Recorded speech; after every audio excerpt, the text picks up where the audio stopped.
All right. Welcome back, everyone, to our Teacher Appreciation live stream. First off, I want to just say happy Teacher Appreciation Week to all the amazing teachers out there. My name is Joshua Stamper, and I'm so excited to be here with you. And I have a special guest, Maurice Martin, and we're going to be discussing counseling after crisis. And for those who don't know me, I'm a proud member of the Teach Better team as a podcast network manager. I'm an assistant principal in the North Texas area and the host of the Aspire podcast. And we're just going to take a quick moment to go to a quick break. But before we start the segment, I just want to remind you that everyone that's watching, you can feel free to ask questions throughout this 1 hour segment. You can also give a little love to our guest. Maurice is amazing. So if you want to throw some green hearts his way, I know he would appreciate that. And you can do that on whatever platform you're watching from. So we're going to take a 60-second break, and then we're going to dive into this extremely important topic.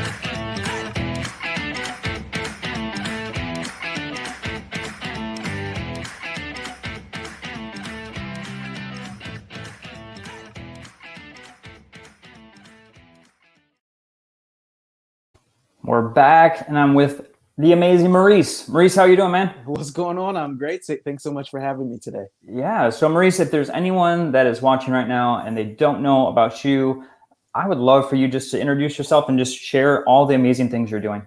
Sure, absolutely. So I am a inspirational speaker, a life coach. I went to school for education, so I have like an educator's heart. I've been a corporate trainer and all that. But I really specialize not only as a counselor, but also as a coach in helping people, whether they are in a broken place or they're just trying to build a better life, to really gain healthier perspectives and healthier insights on where they are and how they can grow from that place. That's awesome. And you're part of the Teach Better Speaking Network. So what are some things that you speak on? Yeah, so I specifically am able to speak to churches, businesses, schools, a little bit everywhere. Mm-hmm. And specifically, I speak about, a lot of times, especially after this pandemic, people are feeling like they need to sit down and evaluate their entire structure. Like, what just happened? That's where I come in, helping you to really evaluate your reset. What do you value? What are the strategies that you want to implement as you move forward?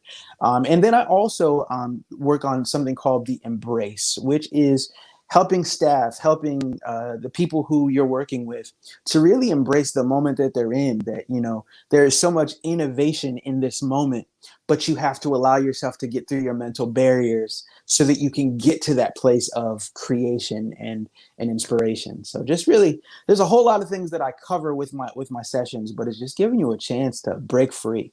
Yeah.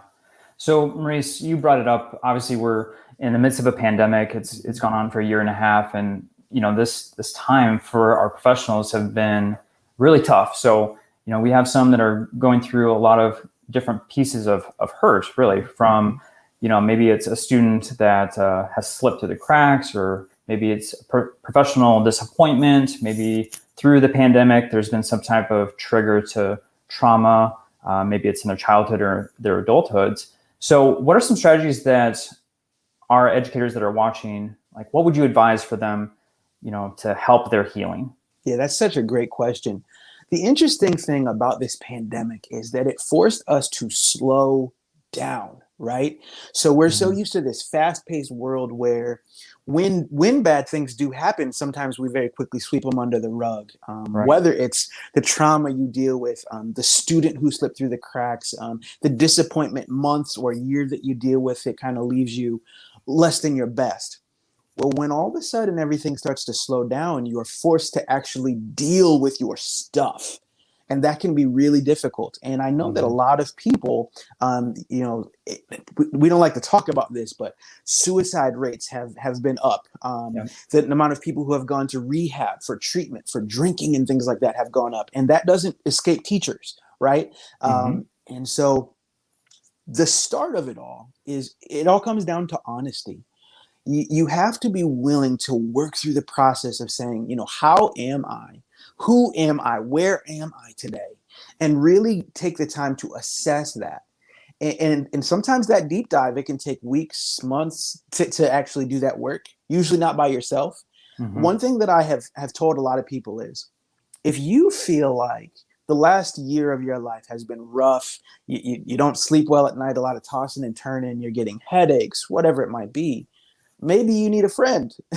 And that friend might be a counselor, a therapist, a life coach, somebody who can sit down and help you find healthier perspectives and healthier perceptions of yourself. I think that's where it starts. Being able to look at your stuff, look at your life, look at your habits and your routines and say, how can I heal? How can I evolve? How can I change? Yeah. So Maurice, you were a counselor prior to, and I know there are a lot of people that have a stigma about counseling. You just said, that first step is being honest with yourself and then seeking someone to help you through that. So for those who maybe have that misconception of what a counselor is, why should they go seek help from a professional? So the hardest thing to learn when you actually go to counseling is that you do most of the talking. Yeah. So a lot of times when people go to counselors, they get confused because their counselor asks them question after question after question. And it's really you getting a chance to start to internalize and vocalize the things you've been through in your life. Most of counseling isn't about the person sitting in front of you. It's about the you that looks at yourself in the mirror and understanding who they are, hearing your thoughts out loud and understanding how that affects you. So much of counseling really is you getting a window into your own soul. It's not about the counselor looking at yours. And that's the hard thing. That's the misconception. If I think you're brilliant and I think you're amazing, but you think you're horrible, terrible, and awful, what I think doesn't matter. If you're an incredible teacher who changes so many lives, but you're hard on yourself for how you approach the classroom every day because of how you see other teachers doing it, it doesn't matter what I think about you as a teacher. Your own criticality of yourself is going to hold you back. And so that is what so much of counseling and coaching and even self-help, if you go that route, it's really about taking an honest look at yourself and understanding that there's nothing more important than how you look at you. Yeah. So obviously that's a difficult situation to be in. And sometimes it's really hard to go through that process. So for those who maybe have gone through those bad experiences, the trauma, failure, whatnot, and they have in the past kind of repressed that, what would be the negative aspect of not dealing with it and just kind of pushing it aside? That's a good question. So I'm going to start answering that by saying everyone has dealt with failure. And if you haven't, you're not trying hard enough. Right. Yeah, that's true. So in other words, like we all fall short, like we all screw it up sometimes, like we all, our best idea is not always actually the best idea in life. And so the negative is when you allow your failures to define you. It's a good thing when the things you go through in your life shape you, right? Yeah. Like if I have a bad experience in the classroom, I don't handle a group of students in a way that's the most professional. I don't handle my interaction with administration in a way that leaves me feeling good about me, right? Right. Whatever my shortcomings are, if I allow those things to shape me, that can be good. In other words, growing up, maturing, learning better communication. Well, that's all good. But if I take a bad experience and I don't work through it, I don't learn from it, then now I just become the teacher with the bad reputation. I become the administrator who becomes defined by my shortcomings. Now I start to walk either in fear or anger or frustration because I don't like the way I'm perceived. And that's where a lot of us get to in life. And this is teachers, again, administrators. This is the janitor. This is the cafeteria worker.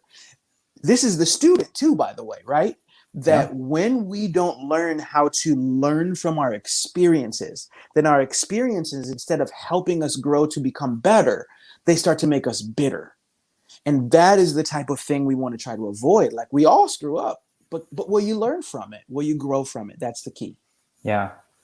So you just talked about students, you talked about administrators and teachers. Mm-hmm. So for a school, what do you think is kind of that baseline that every school should have in place to help mental health, not only for their students, but then also for their staff? That's such a great question. The first thing I think is that you can't run from it as an organization, mm-hmm. right? Yeah. There are some organizations who truly believe we need to talk to our teachers about mental health. We need to talk to you about self-care.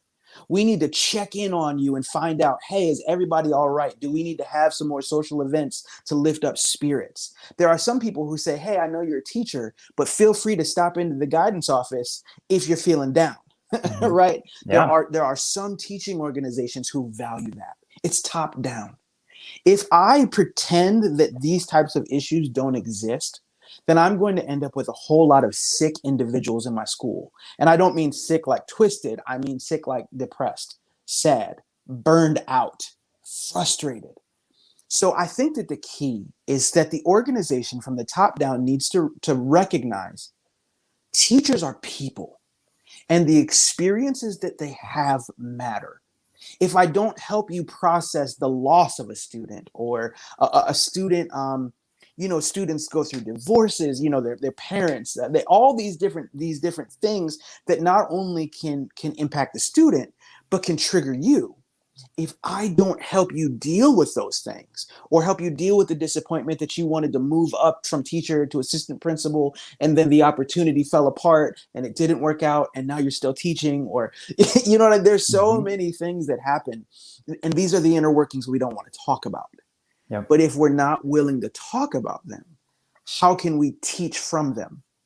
And a teacher should be able to not only teach the people in front of them, they should be able to teach their self from life experiences. And that has to be encouraged. Mm-hmm. So for the leaders out there that are listening and talking about that top down, right? So mm-hmm. what can administrators and leaders do on their campus to help assist in mental health? Think outside of the box, be creative. What did the pandemic do? Right? Mm-hmm. It forced teachers, administrations to completely rethink the classroom. Okay, well, if you can rethink the classroom, why can't you rethink the way that you interact with your teachers? Come up with mental health days for your teachers. Give everybody a journal and encourage them to write in it. Check in with your teachers. Actually look at them, and don't just watch them for, are they teaching the lessons right? But look into their eyes and see, are they okay? Do they look burned out? Do they look mentally fatigued? I mean, you have to be willing to rethink the education system the same way the pandemic forced us to rethink the classroom. And I think that when you're willing to do that, and there's a lot of great organizations who do, you find that you have healthier employees. You have people who feel cared about and loved and respected and cherished. And, I've worked, different jobs as a counselor. I've worked at churches. I've worked so many different places. I have learned that there's a major difference in the types of environment that I work in, where there's some where, yes, they respect your gifts, but they don't pour into you. Mm-hmm. They don't ask you how you are and mean it.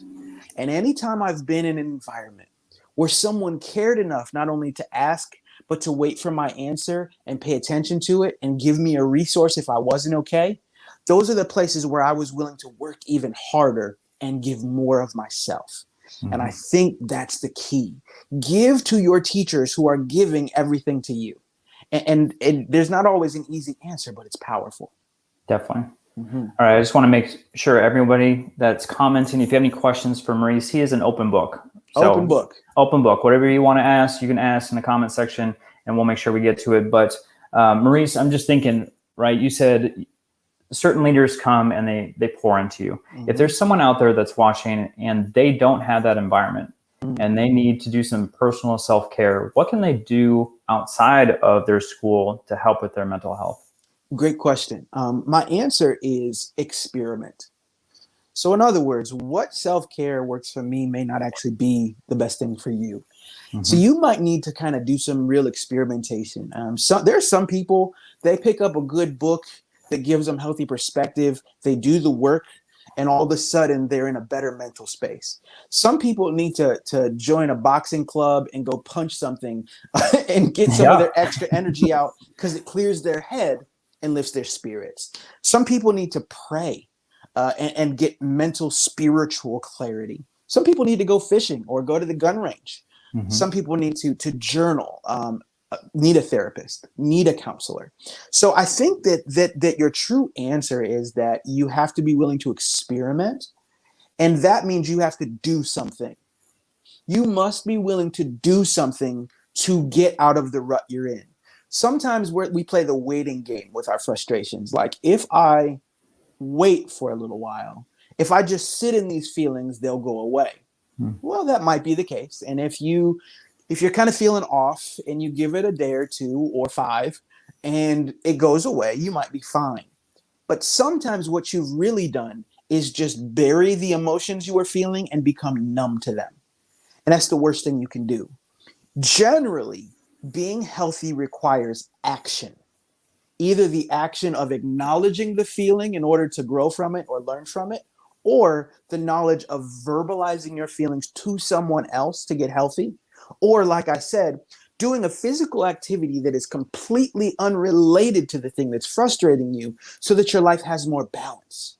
One thing that I've learned, and I've for the Teach Better community, I started doing these videos called "A Better You" on my YouTube channel. Yeah.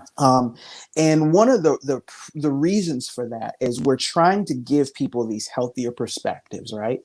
One of the things that I wrote or that I said recently was, if you pour everything out into everyone else and you become empty, what can you pour later? Now you're pouring from a deficit. Yep. So what is it that you can add to your life that pours into you? What will give you more peace that pours in?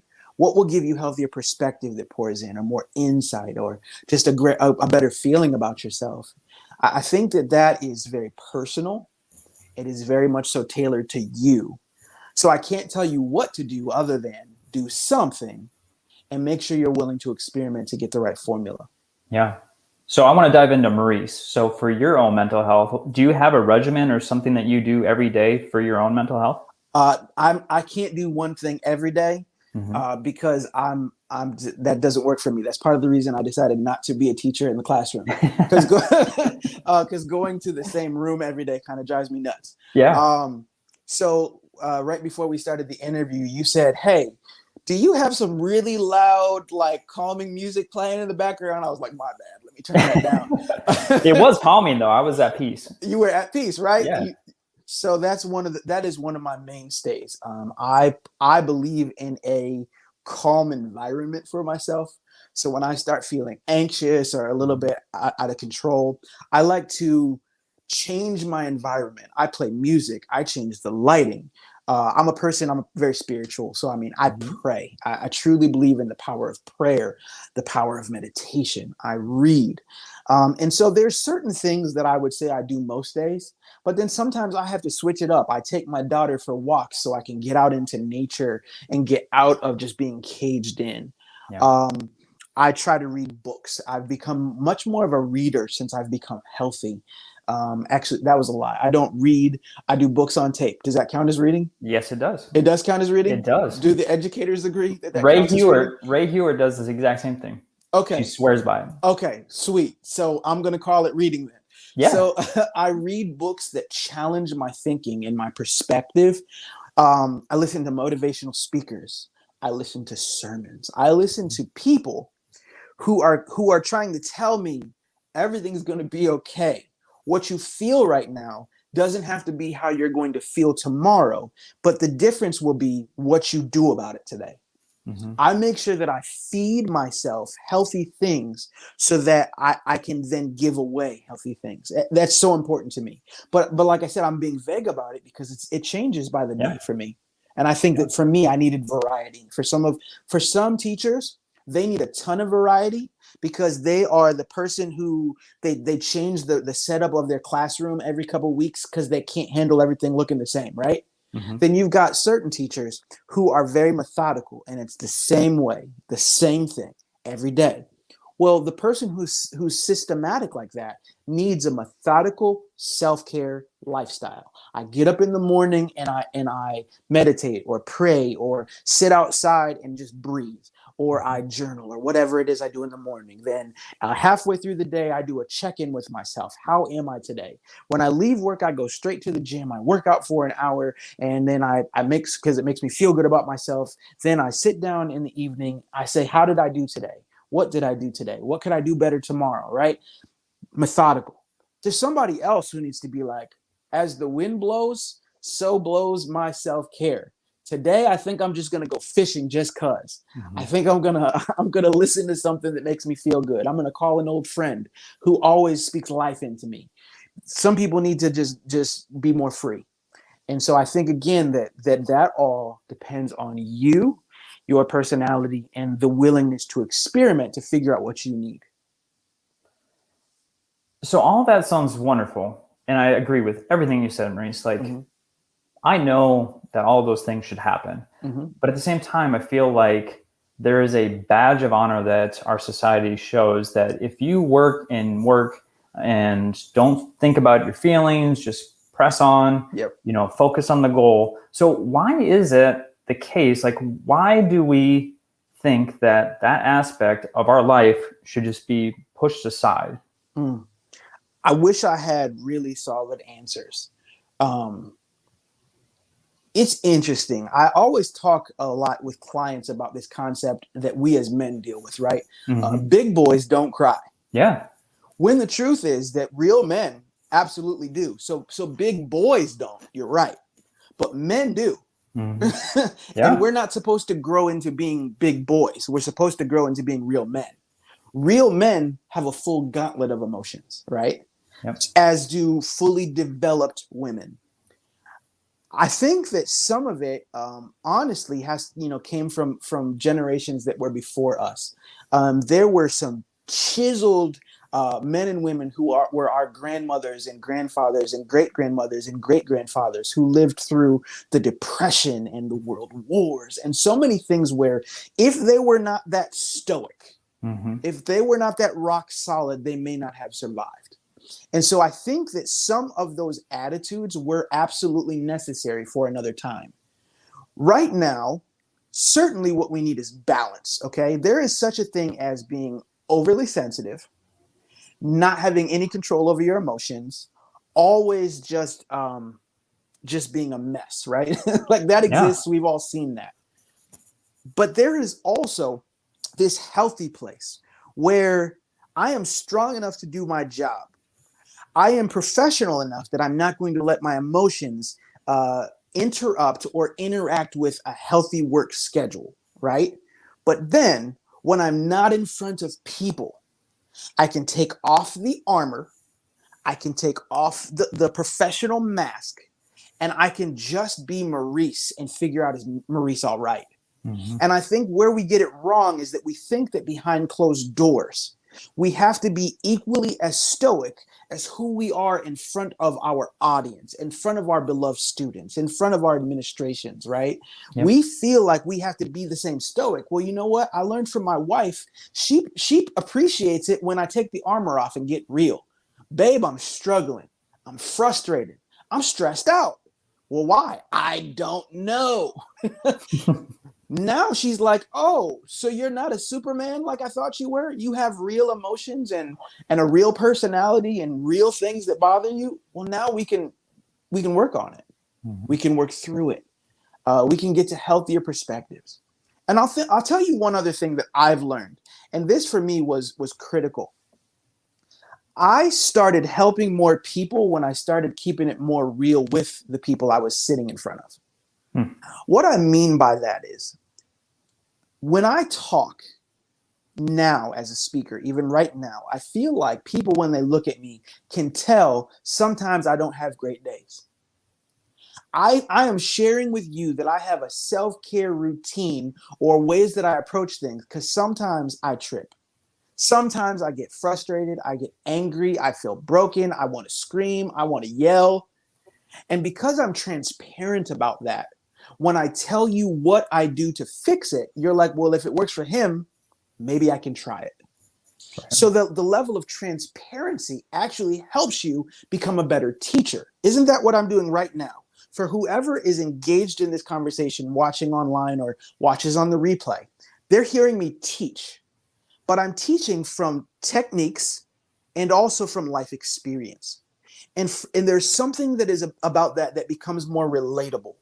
When I sit in front of a student and I keep giving them the same formula over and over again, saying, why don't you just understand? And they're like, well, I want to understand. If I could understand, I would understand, but I don't know what to do to understand.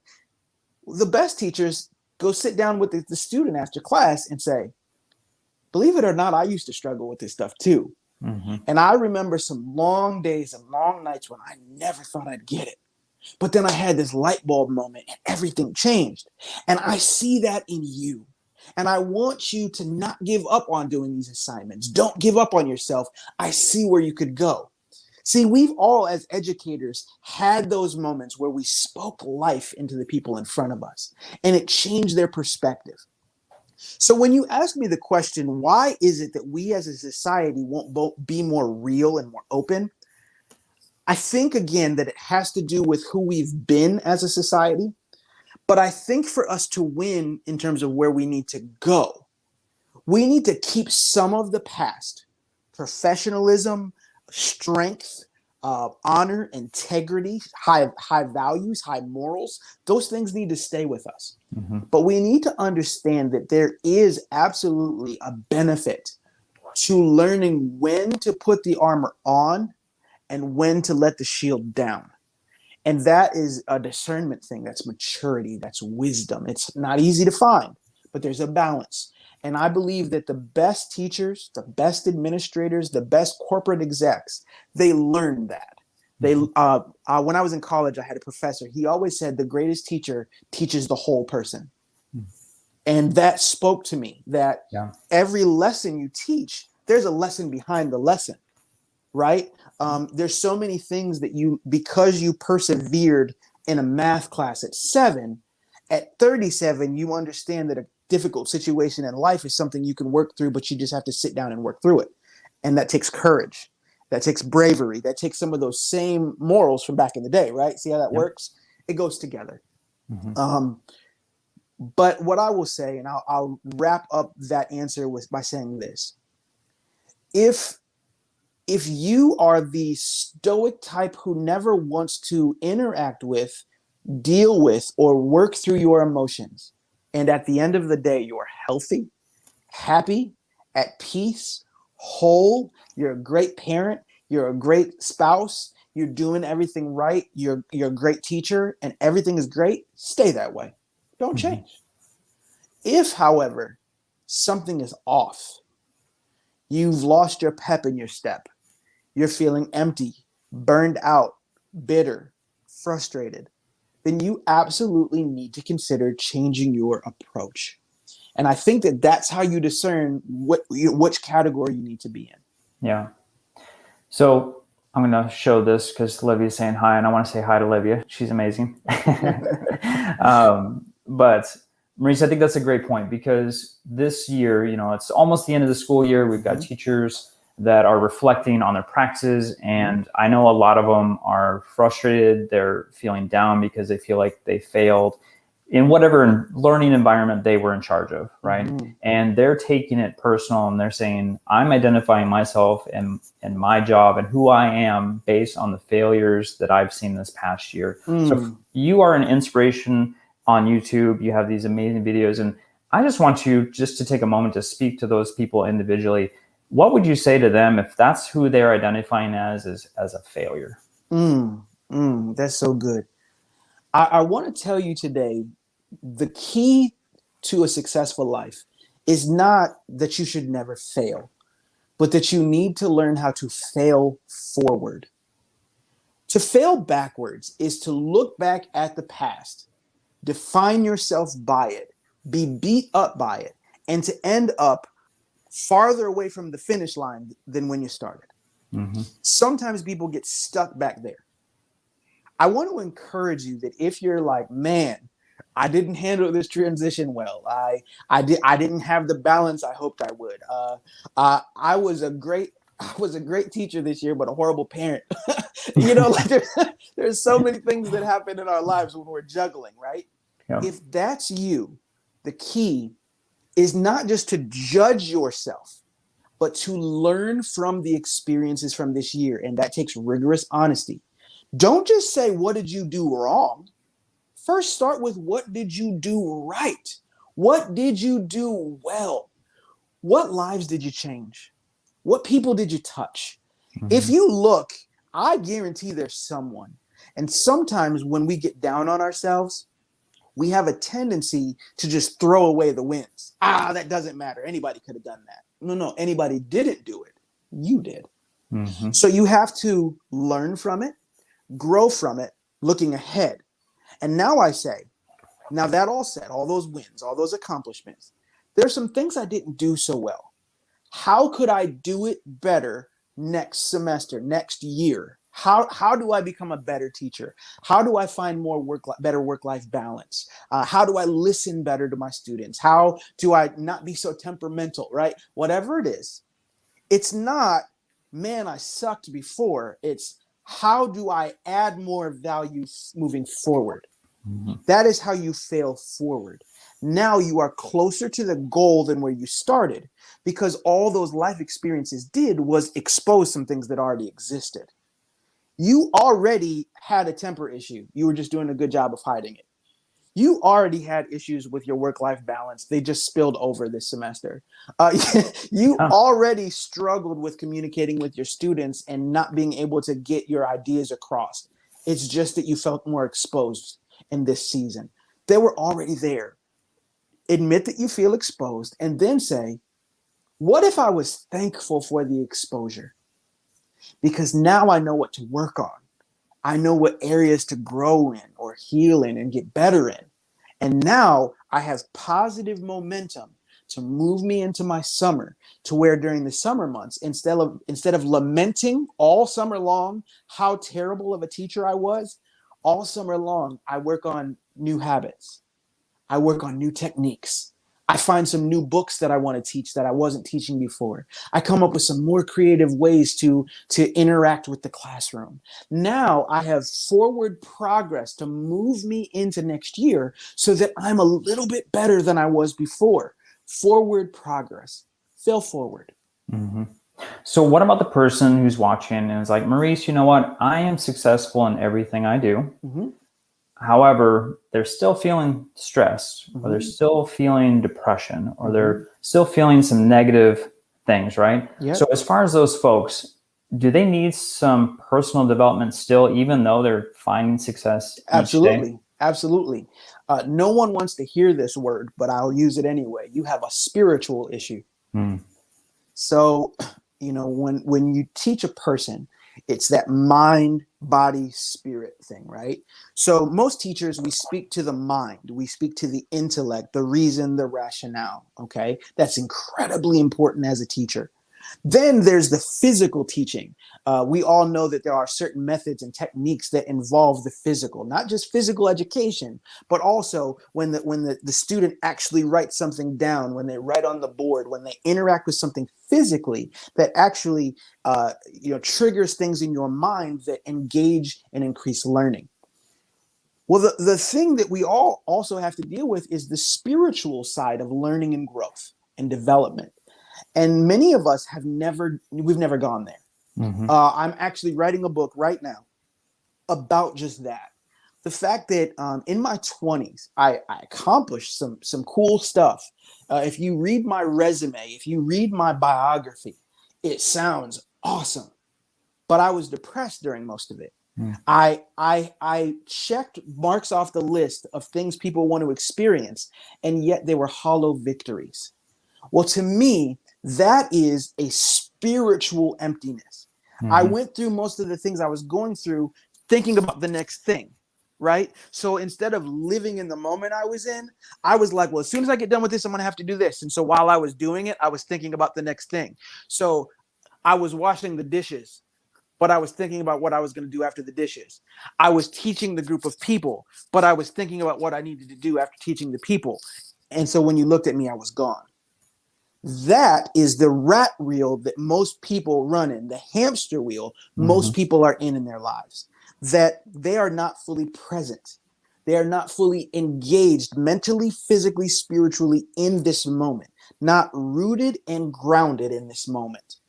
And you need to learn how to slow down to truly understand the power of the moment you're in. If you feel like you're disengaged, if you feel like, man, I accomplished things, but there's something missing. I won an award for best teacher, but I don't even remember teaching this year. That means you need to learn how to breathe in the moment you're in. It sounds like you're like, this guy's a little wacko. But at the end of the day, isn't this the life? This is all you get. You only get one. And if you're moving too fast to appreciate the moments you're in, you need to learn how to slow down. For me, my life changed when I learned the power and the importance of right here and right now. So the example I just gave you, you asked me, what does a teacher do who's been beating their self up? My answer was, don't just stare at the past and beat yourself up, but instead to fully engage in, how do I feel? What was good? What was bad? What can I learn? What could I do now? Now, every day, I can methodically learn something new, engage in something new. It keeps my senses firing. It keeps me active. It keeps everything in my brain firing the way that I need it to. It's a spiritual answer. Even though I'm doing cognitive exercises or I'm working on physical routines, it's spiritual. And so people don't like that word, but it is often the answer to the emptiness and brokenness people feel. So how do I identify that, Maurice? Because I love what you're talking about, but when you're talking about the disengaged and focused on other things, and all of those nonverbal things that you were speaking of, I can just imagine people in the classroom, the students, right, or teachers or administrators that are looking that way. So I was thinking of Olivia's comment there, right? Like, as a head teacher, how do I support others? So how do we even identify that might be something that's going on in their life that we can help assist in? That's a great question. I think you know more than you think you know. Yeah. What I mean by that is sometimes we look into a person's eyes and something is off. And we find ourselves asking a person, you good? Are you okay? Is everything all right? And they look at you and smile real big and they tell you everything is okay. What made you ask the question? What made you wonder about them? When you went home, why is it that you kept thinking about them? Because your knower knows. Okay. And so what I would tell people is sometimes you have to trust your intuition. If it's a coworker, if it's a student, and day after day, you just sense something is off. Sometimes you just need to make yourself available enough that when they finally feel comfortable enough to tell you what's wrong, you're there. Sometimes there's nothing else you can do but let them know your moment hasn't passed. Your opportunity hasn't gone away. When you finally feel like talking, I'm here. I think that that's the importance. It's trust yourself. We all have the ability, if we are slowing down, because let's face it, some of us are actually really good at reading the issues of others. It's just ourselves we're off on, right? So if you see something's wrong, if you see something, say something. That's something that's a very popular phrase amongst teachers, right? If you see something, say something. You can see it in a person's eyes, in their body language. Yes, exactly, Olivia. She said, ask a second or third question to dive deeper. That's it. If a person's not willing to answer at that moment, it's okay, because now you've planted a seed. One thing that I've learned is that you don't get to decide what seeds grow when. If you've been teaching for a while, you probably had some seeds that you planted in some students where you tried to speak life into them. You tried to encourage them. You tried to motivate them. And by the time they left your classroom, they didn't get it. And then they come back to you 2 years later, 5 years later, 10 years later, and they say, you said something to me all those years ago, and I finally figured it out. You don't get to decide when the seeds that you plant grow. So your job is just to plant the seeds. And I think that that is the most important thing you can do. Just be a seed planter. Water those seeds as much as you can. Speak life into people. Encourage them. But know that it'll grow when it's supposed to.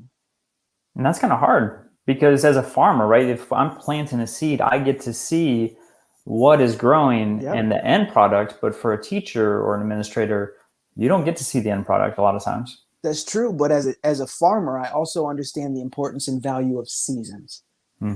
I understand that there are certain seasons where nothing grows and everything looks dead. And there are other seasons where things emerge.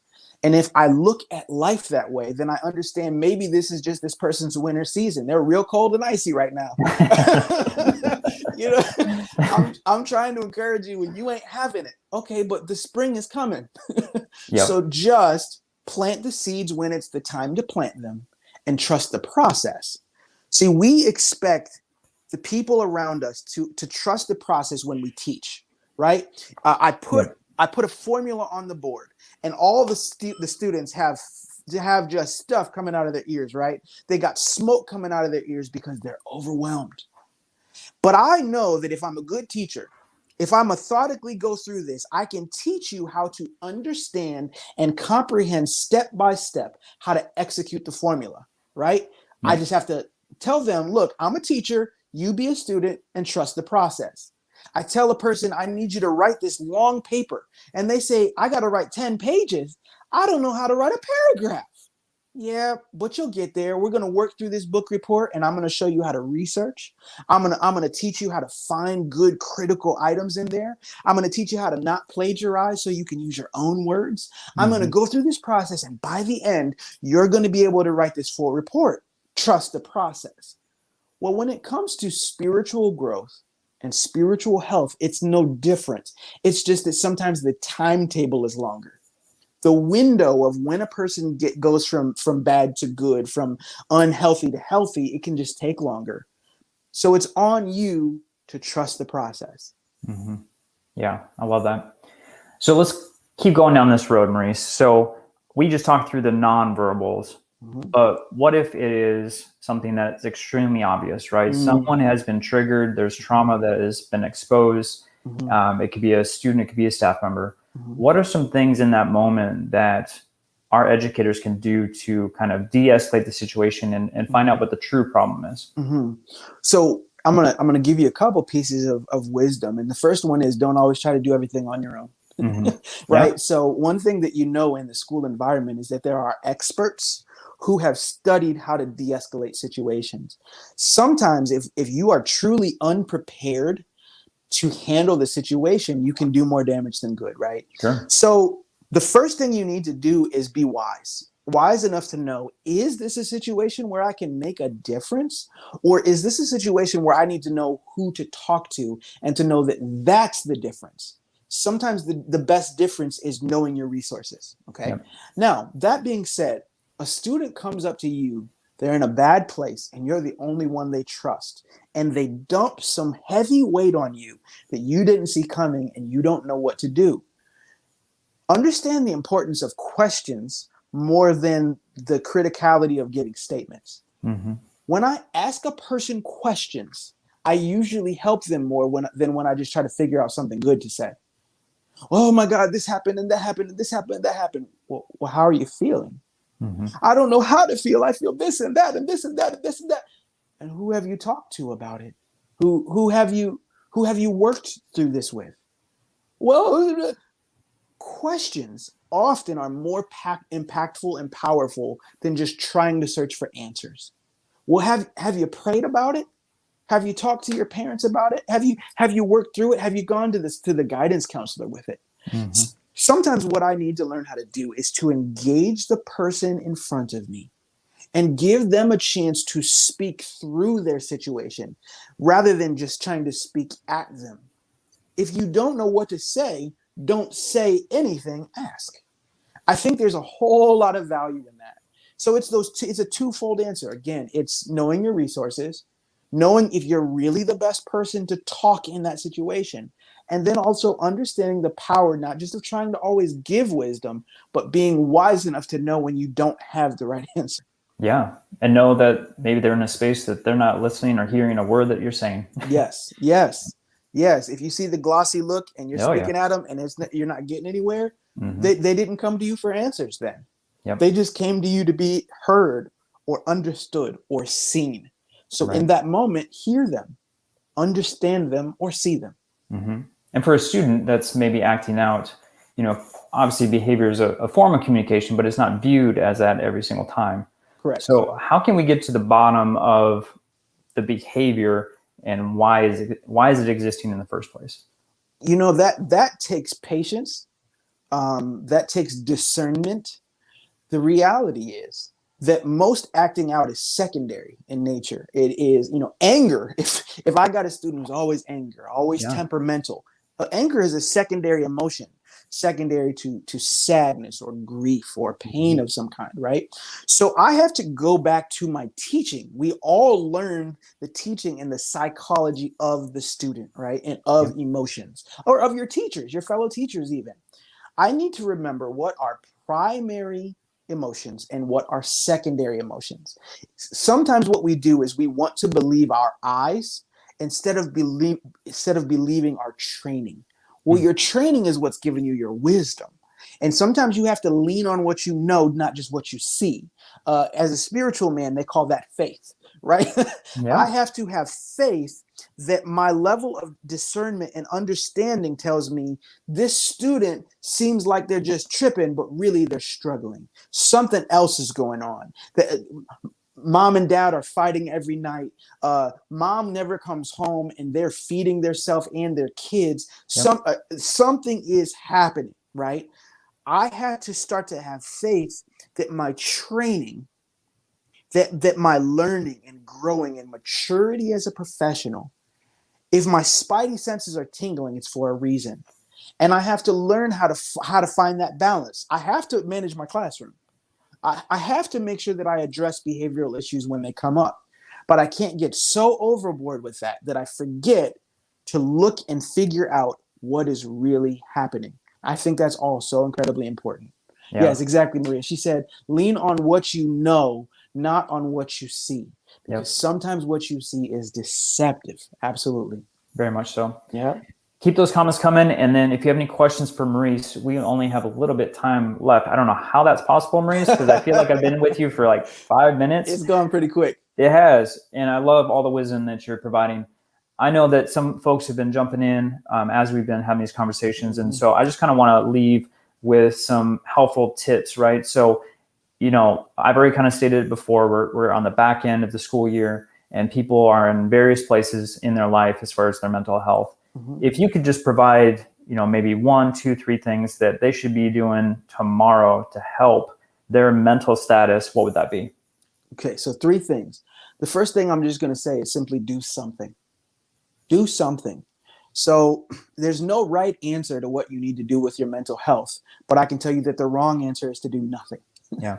If you are feeling fatigued, burned out, stressed out, frustrated, you must engage in something healthy. So the first answer is simply do something.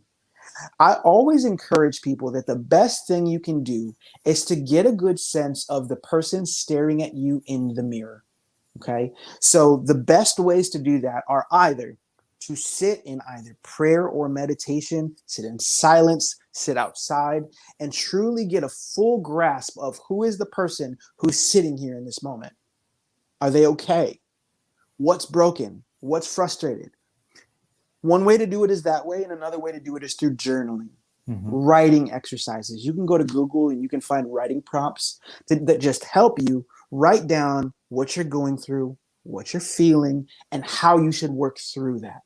So I would say, to start off, number 1, do something. Number 2, do something to get a gauge on how you are right now, whether it be something that just involves sitting in the quiet or involves a actual written activity. And if those things don't work, you may have to go to a therapist or a counselor in order to do the second one. It may require a person to sit in front of you and pull out of you how it is that you are and what it is that's going on. Yeah. The third thing that I would say is, have you found any hobbies? Do you have anything that makes you come alive?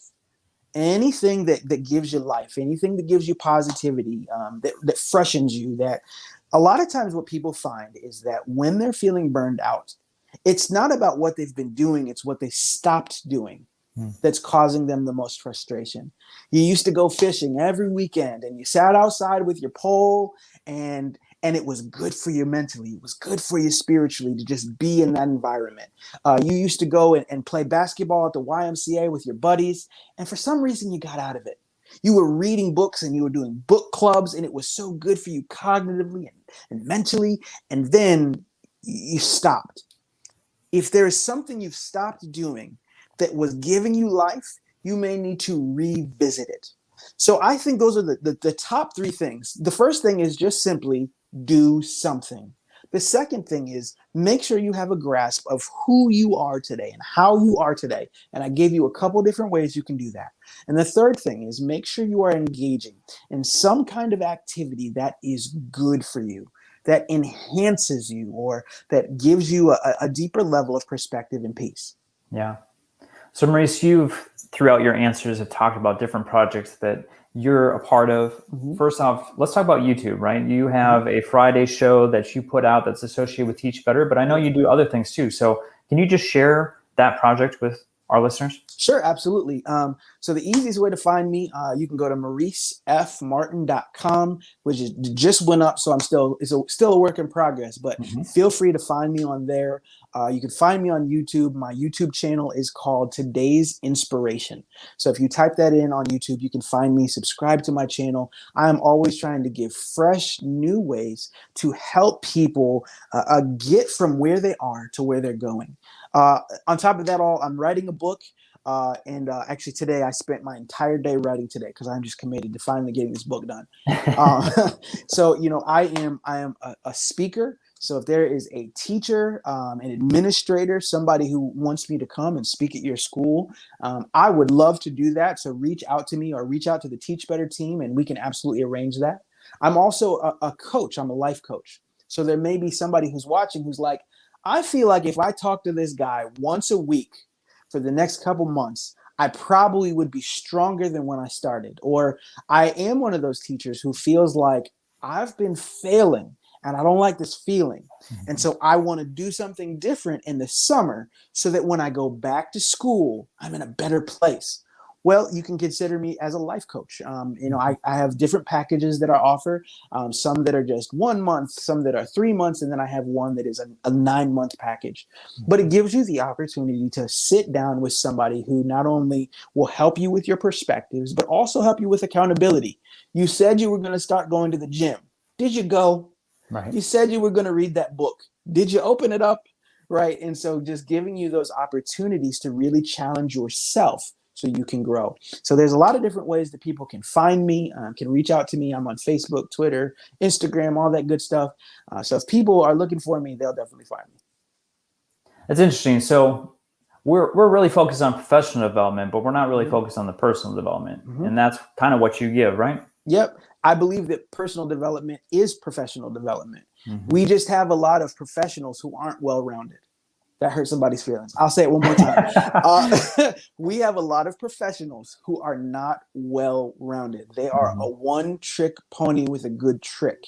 And so when life happens, when a pandemic happens, when crises happen, sometimes some of our professionals crumble because they're not well-rounded. Sure. Or so I'm a great teacher, but I don't know how to be a good husband. And my marriage is falling apart at home, even though I'm brilliant in front of my students. Sure. We have a lot of people who are not well-rounded professionals. And so I believe that personal development is professional development. Yeah, that's amazing. I love it. So social media, how can people connect with you, Maurice? So at Maurice F. Martin, I'm on Twitter. I kind of stink at Twitter though. Like, you know, like, you have to know when you're not good at something. I'm not good at Twitter. You can find me on Instagram. You can find me on Twitter. You can find me on Facebook. So you can find me at all the major social media. And then, of course, again, at YouTube. That's awesome. Yeah. So you're going to get a bunch of Twitter followers now. They're going to challenge you. I know it. But I love your transparency. That's awesome. You're doing what you preach right now. But I just want to let everybody know we're not done with these live events for Teacher Appreciation Week. We've got one tomorrow.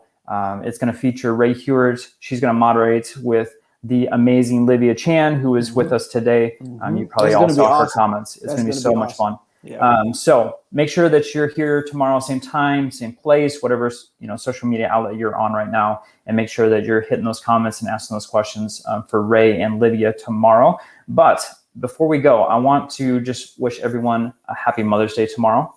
And so, Maurice, I wanted to kind of lay that up to you too, if you want to say anything to the mothers out there. Yes, absolutely. So to all our moms, happy Mother's Day.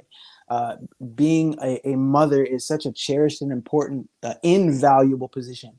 So to all those mothers out there, huge shout out to you, to my mom, my grandmother, to my wife, who is an incredible mom, who is pregnant. So who is not only a mom, but planning on being more of a mom. To Maria, who keeps commenting on here, who's probably my spiritual mom. To all the people who are out there who do what you do.